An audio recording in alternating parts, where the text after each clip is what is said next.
Okay, so we're gonna start out with our final piece of the headstall. This is gonna be our crown strap, so probably the simplest part, and then we're gonna get it all assembled. So you're gonna wanna start out with, or at least this is the sizing that I do. This piece is 27.5 inches long, and I've got an English point on both ends. So I've got that all ready to go, and I'm going to mark my holes next before I put in my stitch line. So I'm going to start, my first hole is going to be 3 inches from this English point end. So I'm going to mark 3 inches from the end, and then from there I'm going to mark 5 total holes, each one being an inch apart. So I'm going to mark it 3 inches, 4 inches, 5 inches, 6 inches, and 7 inches. I'm going to flip it around and do the same on this side. I make my standard sized headstalls a little bit smaller than most, mainly because most of my customers are going to be barrel racers or Western riders. We use a lot of bits with longer purchases. And I like my customers, when they have their headstall adjusted properly for their horse, I like them to be able to see the pretty cheek pieces, and I typically have cheek pieces that have a lot of fancy design work on it. Now I'm going to grab my groover, and I'm going to set this at 1/8 of an inch, right about 1/8 of an inch.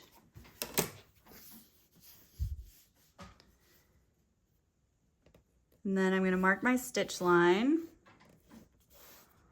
Again, if you're not comfortable using a groover, you can always use a good wing divider to mark your stitch line.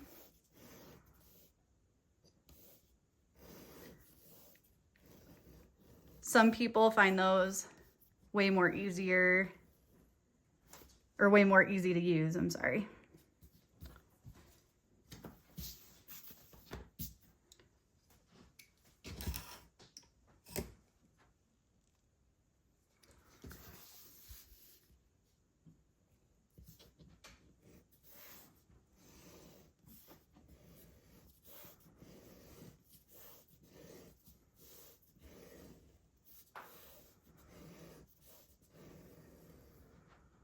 All right,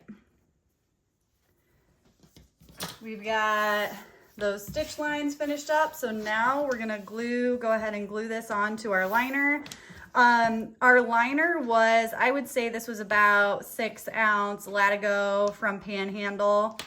And so I skived this down to about 4 ounces. Reason being is I like this is still gonna be a nice strong crown strap, but I don't like them overly thick, because then when you go to run them through the buckles, it just gets bulky right here and harder to run them through and get the buckle tongue in your holes. So I like to skive that down a little bit for the crown strap so that it fits really well in the buckles.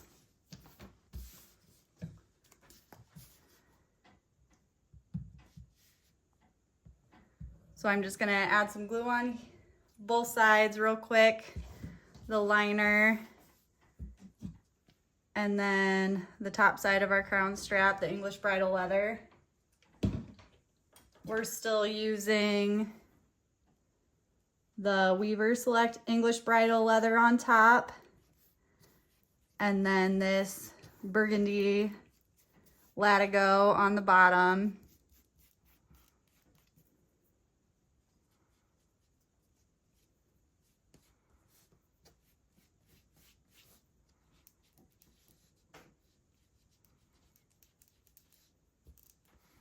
I could have put my glue on a little bit thicker. I'm not too, obviously this will be stitched together, so I'm not too worried about my glue being super thick. I just need it to hold it on there while I sew.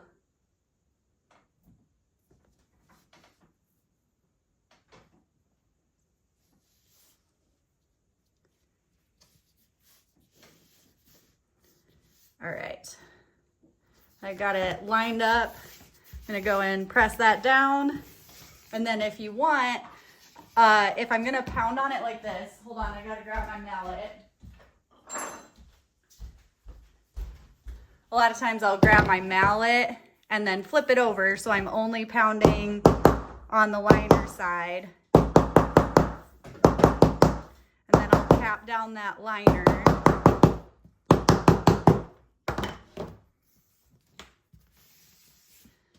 And then we'll be ready to sew.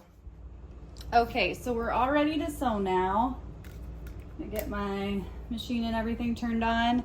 Now, I always like to start, so we've got our hole here at the end, or the mark for it at least. And then on my last hole, I always like to start maybe about an inch or so past it.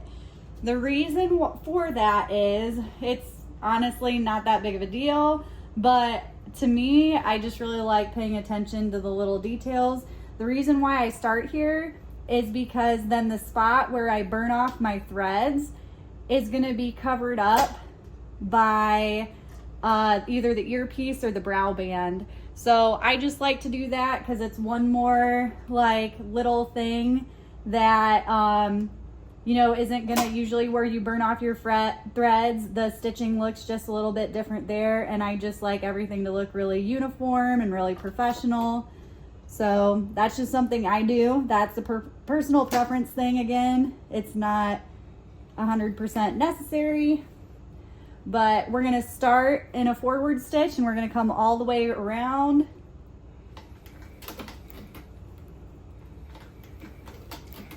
And I always kind of let go soon, but I always hold my tension there on the thread for at least the first 3 or 4 stitches.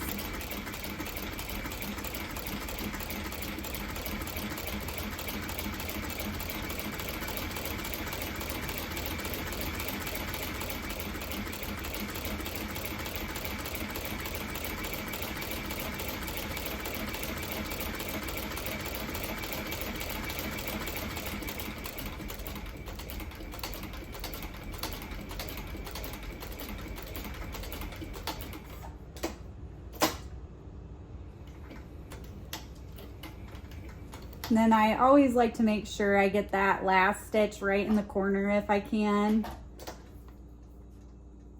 because it just makes it look nicer, I think, more finished.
I'm gonna just, this last stitch didn't make it quite to the corner, so I'm gonna shorten this stitch up just manually.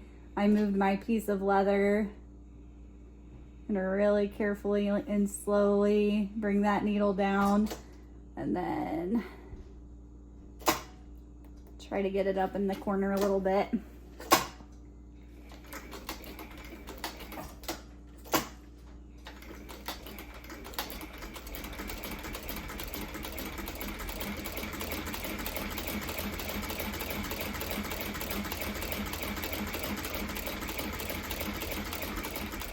All right, once I get back here, I'm going to stitch over where I started at least 3 or 4 stitches. So I'll go 1, 2, 3, 4, and then we'll be ready to snip this off, burn off the ends, and move on to the next step. All right, I've got my threads trimmed off and burnt. So now we're gonna go ahead and trim the liner. I love using a rotary cutter for usually, you know, if you've got a thinner liner like this, it's no problem using one of these rotary cutters to trim, and it makes it so much easier. Just makes it go super quick, and then it also, on these straight edges, it gets your cuts really close to the top side or the top layer of leather, and sometimes you don't even have to sand it because it gets it so flush and even. I usually will sand the corners here. Whoops, sorry, bumped my phone. But I'll usually sand the corners here just to round those off a little bit better. And then I'll check my liner and see if it'll need sanded in any of the other straight edges. But one thing that's nice about this rotary cutter is you can usually get it really close.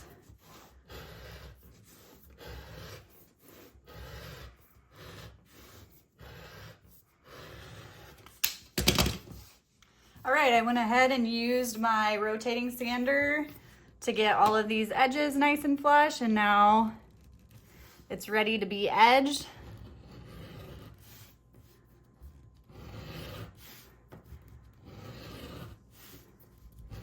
And this is really where it starts to look more finished.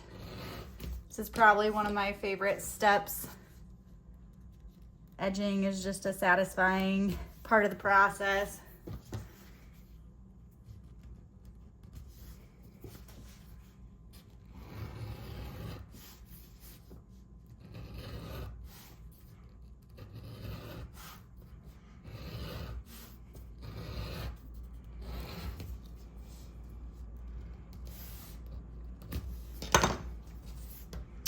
All right, now we'll flip it over and edge the liner.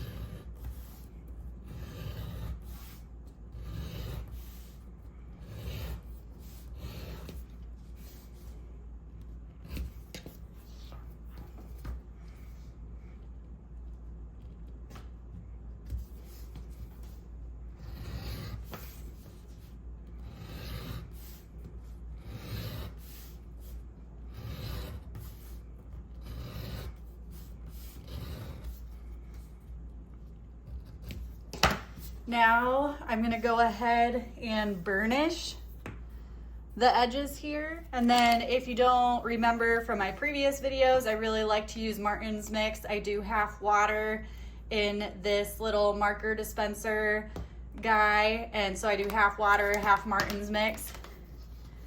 And I'll apply it. Oh, this one's starting to empty. I need to refill it, but I'll apply it pretty generously to my edge to make sure that it's saturated.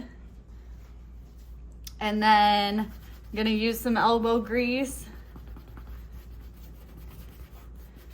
on the area where I applied that solution.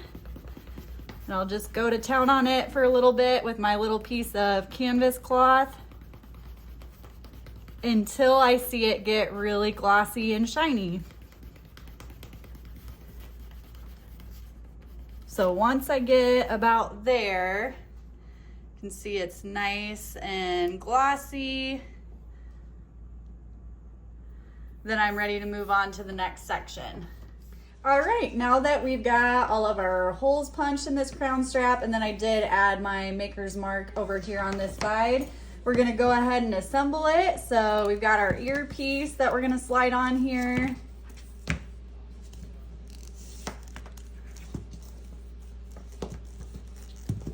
And then we'll buckle on our cheek pieces. And then this headstall, you know, if properly taken care of, should last a really good amount of time. It should last for decades, hopefully a lifetime, just because it's made out of real solid quality leathers, and everything is double ply except for right here on the ends of the cheek pieces. So yeah, it's built to last, and then you end up with this really professional finished looking product. Hope this video was helpful, and if you would like, leave a comment on what you would like to see. If there's any video tutorials you can think of that would be helpful, I'd be happy to help with that. Remember, I'm a tack maker only, so it would have to be tack related stuff, but hopefully that helps.